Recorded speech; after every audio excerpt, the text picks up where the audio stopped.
السلام علیکم ورحمۃ اللہ وبرکاتہ۔ الحمد للہ رب العالمین والعاقبۃ للمتقین والصلاة والسلام علی اشرف الانبیاء والمرسلین نبینا محمد وعلی آلہ وصحبہ اجمعین وبعد۔ فقال جل وعلا اعوذ باللہ من الشیطان الرجیم هو الذی یصورکم فی الارحام کیف یشاء لا الہ الا هو العزیز الحکیم۔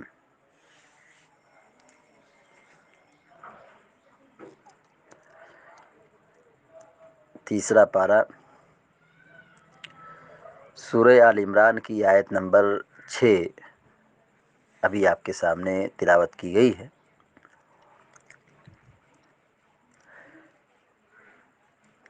جس میں اللہ رب العالمین نے انسانی شکل و صورت کی تخلیق کا ذکر فرمایا ہے، یعنی اللہ ہی رب العالمین ہے جو اچھی شکل میں، اچھی صورت میں انسانوں کو پیدا کرتا ہے۔ اللہ رب العالمین کے اسماء حسنی میں سے المصور بھی ہے، تصویر بنانے والا۔ اللہ رب العالمین کہتا ہے هو الذی یصورکم فی الارحام کیف یشاء، وہی وہ ذات ہے، وہی وہ رب ہے جو رحم مادر میں یعنی ماں کے پیٹ میں جیسے چاہتا ہے تمہاری صورت بناتا ہے، تمہاری شکل بناتا ہے۔ اللہ رب العالمین جیسے چاہتا ہے، جو شکل دینا چاہتا ہے وہ بنا دیتا ہے۔ یہ اللہ رب العالمین کی کمال قدرت ہے کہ اللہ رب العالمین انسانوں کے چہرے کو ایسا بناتا ہے کہ اس شکل کا ملنا ناممکنات میں سے ہے۔ اللہ رب العالمین نے صورت کے بعد، شکل و صورت کے تذکرے کے بعد اپنی الوہیت کا ذکر فرمایا ہے کہ لوگوں کے دلوں میں یہ نقطہ بٹھا دیا جائے، لوگ اچھی طرح سمجھ جائیں کہ جب اللہ ہی رب العالمین کی وہ ذات ہے جو انسانوں کو پیدا کرتا ہے اور بہترین شکل عطا کرتا ہے اور جیسے چاہتا ہے پیدا کرتا ہے، اور ویسی صورت، اپنی جیسی صورت کا اگر آدمی خود دیکھنا چاہے تو وہ نہیں دیکھ سکتا ہے، نہیں پا سکتا ہے، بہت مشکل بلکہ ناممکنات میں سے ہے۔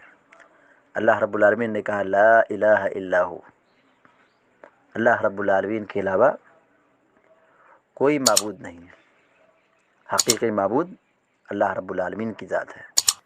لا الہ الا ہو اے لا معبود بحق الا اللہ، اللہ رب العالمین کے علاوہ کوئی معبود برحق نہیں ہے۔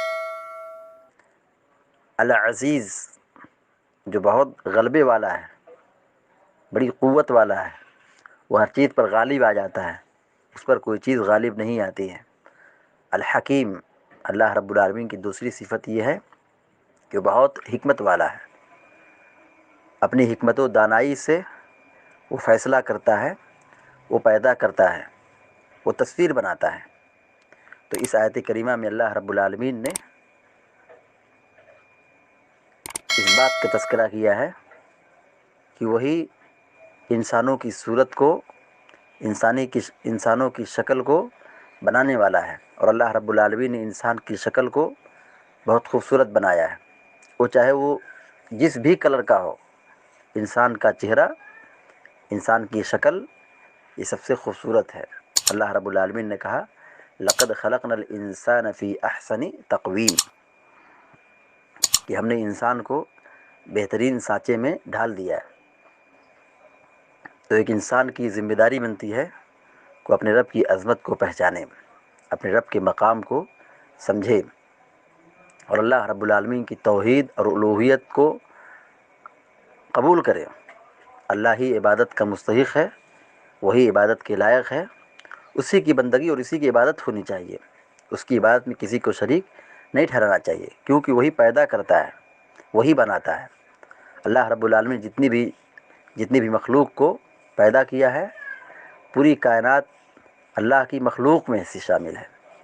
اللہ تنہا سب کا خالق ہے۔ اللہ رب العالمین نے نبیوں کو بنایا، انسانوں کو بنایا، سب کو پیدا کیا، اور سب کی شکلوں کو اللہ رب العالمین ہی نے بنایا ہے۔ کوئی کالا ہے، کوئی گورا ہے، کوئی لمبے قد کا ہے، لمبے چہرے کا ہے، گول چہرے کا ہے، تو یہ سب اللہ رب العالمین اپنی چاہت سے جیسے چاہتا ہے بناتا ہے۔ تو ہمیں اللہ رب العالمین کی قدرت پر یقین رکھنا چاہیے، اور اللہ رب العالمین کی ہی بندگی اور عبادت کرنی چاہیے، اس کے ساتھ کسی کو شریک نہیں ٹھہرانا چاہیے۔ اللہ رب العالمین نے ایک جگہ انسانوں کو للکارا ہے، یا ایھا الانسان ما غرک بربک الکریم الذی خلقک فسواک فعدلک فی ای صورۃ شاء رکبک، کہ اللہ رب العالمین نے جس شکل میں چاہا، جس صورت میں چاہا تم کو ڈھال دیا، برابر سرابر کر دیا، انصاف سے عدل کے ساتھ سارے جوڑ کو ملا دیا۔ پھر تم کو رب کریم سے کس نے دھوکے میں ڈال دیا؟ تو اللہ رب العالمین ہی پیدا کرنے والا ہے اور شکل اور صورت بنانے والا ہے، لہذا ہم سب کو اپنے رب پر یقین رکھنا چاہیے، اس پر ایمان رکھنا چاہیے، اسی پر توکل اور بھروسہ رکھنا چاہیے، اور صرف اسی کی بندگی اور عبادت کرنی چاہیے۔ دعا ہے رب العالمین سے کہ اللہ تبارک و تعالی ہم سب کو، آپ سب کو اور سارے مسلمانوں کو نیک عمل کرنے کی توفیق عطا فرمائے، آمین یا رب العالمین۔ وصلی اللہ علی نبینا محمد وعلی آلہ وصحبہ اجمعین۔ السلام علیکم و رحمۃ اللہ وبرکاتہ۔